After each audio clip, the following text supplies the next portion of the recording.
আসসালামু আলাইকুম। Launch travel ভিডিওতে আপনাকে স্বাগত। সরাসরি হাজি ইকবাল শিপিং ডকে থেকে ভিডিওতে দেখতে পাচ্ছেন এমবি ইয়াদ খেউপাড়া কোরালিয়া রুটের এমবি ইয়াদকে বেলুনের সাহায্যে ডকে তোলা হয়েছে। ডকে তোলার কারণ হলো ক্ষতিগ্রস্ত যে তলদেশে যেসব প্লেট আছে সেইগুলো চেঞ্জ করে নতুন করে প্লেট লাগানো হবে। তার পাশাপাশি ফেন্ডারে যেসব ক্ষতিগ্রস্ত প্লেট আছে সেই প্লেটগুলো চেঞ্জ করা হবে। ইতিমধ্যে তলদেশে রং করা হয়েছে। অ্যান্ড যেসব লাইটিংয়ের সমস্যা এই লাইটিং চেঞ্জ করে নতুন করে লাইট লাগানো হবে।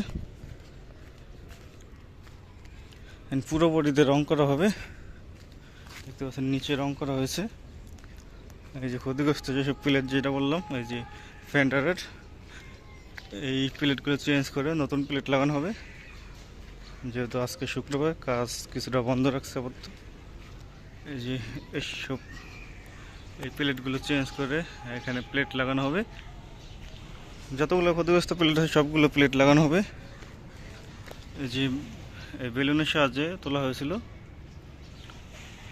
3-4 দিন আগে তোলা হয়েছে এই এমবি ইয়াদ নৌযানটিকে। বর্তমানে তার বদলে সার্ভিস দিচ্ছে এমবি ইয়াদ 7 নৌযানটি। এ হচ্ছে এমবি ইয়াদের পিছনের সাইড। পপুলার ও সুকানও খুলে ফেলা হয়েছে।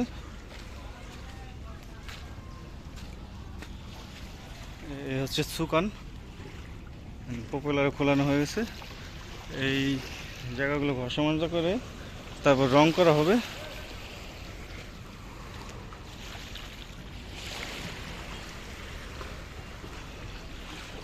পানি অনেক বসছে। এই জাহাজটিকেও ওই তোলা হবে বেলুনের সাহায্যে। ইতিমধ্যে বেলুন লাগানো হয়েছে। পুরো বডিতে রং করা হবে। একটু দেখাই,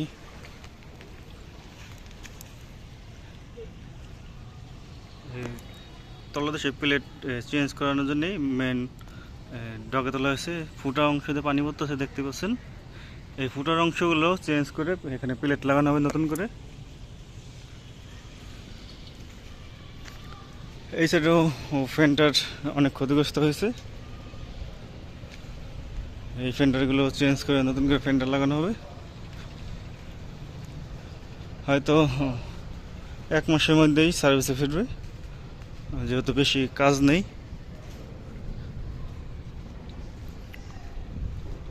তো এই ছিল এমবি ইয়াদ নৌযানটিকে নিয়ে সর্বশেষ আপডেট। ভিডিও যদি ভালো লাগে অবশ্যই লাইক কমেন্ট শেয়ার করবেন, আর চ্যানেলে নতুন হয়ে থাকলে সাবস্ক্রাইব করবেন। প্রতিদিন চ্যানেলে শিডিউল ভিডিও দেওয়া হয়, চাইলে শিডিউল দেখতে পারেন।